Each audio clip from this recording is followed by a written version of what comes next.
Welcome back to Inside Cajun Nation. George Faust alongside Coach Matt Deggs from the Raging Cajun baseball program. And Coach, when we left, I was talking about the schedule and the impressive teams that you guys have decided to play this season. Starting off with UC Irvine and looking at the schedule, they're number 14 in the country at the moment. I know polls don't mean a whole lot. I understand how that works, but that does indicate a decent ball club. And then there's a lot of good quality opponents on your schedule. Looking at that Round Rock Classic is Stanford and Indiana and Arkansas. Just the overall strength of your schedule. Talk about that and the decisions to play some of the teams you decided to play. Well, I think that's the formula with RPI and how much emphasis is put on RPI, and you've especially at being a mid-major where we're in a good conference, but it's not going to be in the top 3 or 4 or 5 conferences in the country. It can get there.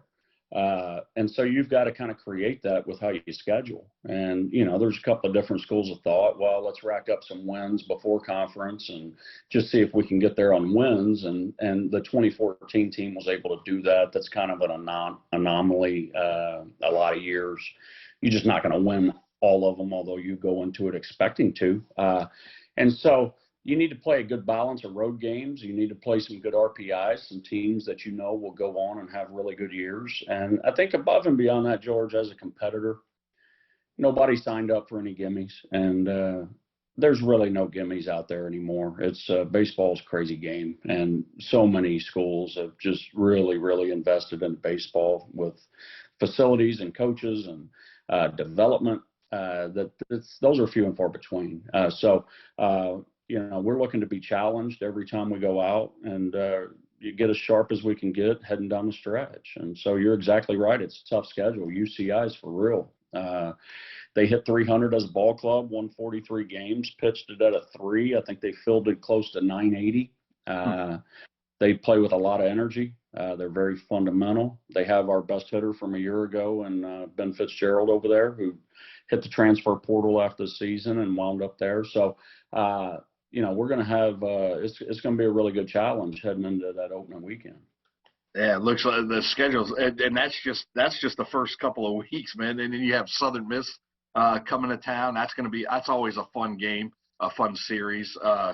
And yeah, so I'm looking forward to it. We're excited. U of H is coming in. Yeah. It's a grinder now, but it's one that you have a chance not only to win those series, obviously, but to get better. And name of our game, especially where we're at, is, hey, play great at the right time. And if you can do that, you got a chance to be one of the last 8 teams. Good stuff. Some just looking at some of the stats from the off season, I kind of pulled out a couple of guys that I think they look like they're playing pretty well. Tyler Robertson and Carson Rockefeller. Are those some guys that you're going to lean on, obviously, this year when it comes to just kind of leading this team? Most certainly. And Rocco's a special player. He had a tremendous fall. We've moved him from right field to first base, and he's very versatile, left-handed throwing first baseman, and had a great fall, backed it up off a great summer in Alaska. TR has put on, Robertson's put on, 15, 20 pounds of muscle, and he was already, 6'4", 190, and he's closer to 215 right now, and just as fast and just as versatile, and really swung the bat. That's the thing. If he hits, he'll play in the big leagues. And so he's gotten better from that standpoint. Connor Kemple had a tremendous fall. Obviously, Julian Brock stood out. I thought Bobby Leday had as good a fall as anybody offensively. C.J. Willis, Jonathan Brandon. There's some returners that we leaned on a year ago that have a lot of experience. And then you've got some newcomers, probably pound for pound. And one of the best players on the field is a freshman. He's a freshman shortstop for us, hitting a 3-hole off ball, Kyle DeBarge out of Barb High School. That's just a flat-out winner. He's in the Trahan, Bregman mold, going to be 5'9", 5'10", and can really run and throw and swings the bat. And he's an exciting player. And we've got a transfer in from Texas Tech, Max Marshock, who's probably the best athlete on the team. If not, it's neck and neck between him and TR. Heath Hood from Tyler Junior College won a national championship last year, had a tremendous fall. I could go on and on. They're going to have to prove it on the field, but offensively, we've added some components where we can really run. We've got some strength, and they have an idea who they are, and they've played together. I'm curious to ask you about this. I've thought about it a couple of times since you've taken over the program, and it looked like the idea of getting a junior college kid as opposed to a kid right out of high school. What's the advantage of getting a junior college kid as opposed to a freshman coming out right out of high school? Well, especially from an offensive standpoint, the JC guys, they just have more experience. And hitting's one of those deals that you get better with age.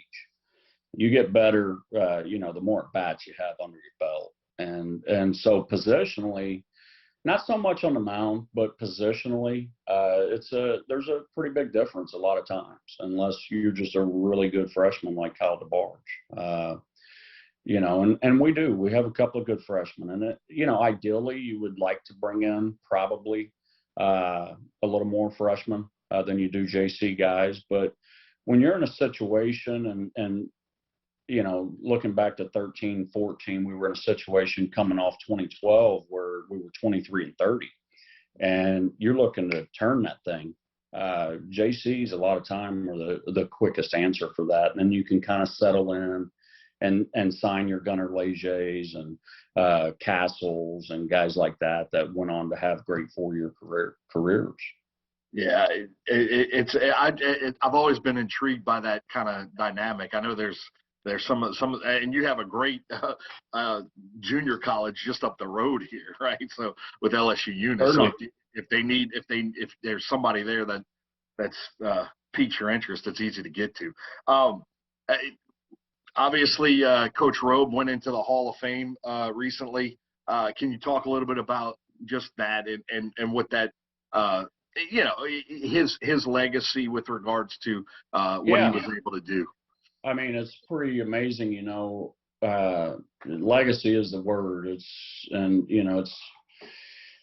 the future without you, but still impacted by you. And not everybody can pull that off. When you've got to have your visitation in the Cajun Dome, that's a pretty good indicator you're going to leave a legacy. And it's not just one Hall of Fame. He's going into 3 of them this year. And he went into the UL Hall of Fame this fall.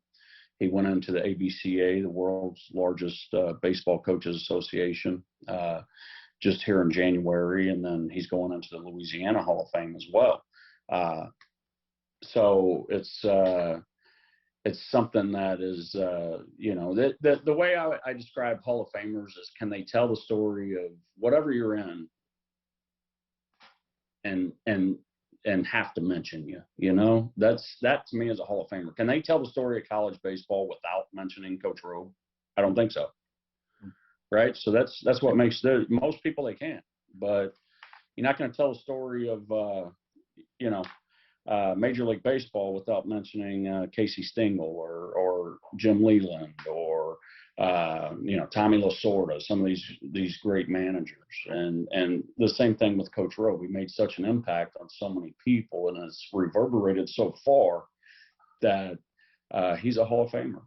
And that's pretty cool, and it's pretty special. I wish we'd got to get up there. Like I said, my wife had back surgery, and we've been dealing with some of that. But, I'm just super proud to be able to say that we were very close and got to work for him, got to learn from him, and got to be impacted by him. Coach, thanks for the time. Appreciate it, and look forward to chatting with you and covering you guys this season. Looking forward to that. Always good to see you, George. All right. That's Coach Matt Deggs, and that's going to wrap it up here on Inside Cajun Nation. We'll see you next time right here on Inside Cajun Nation.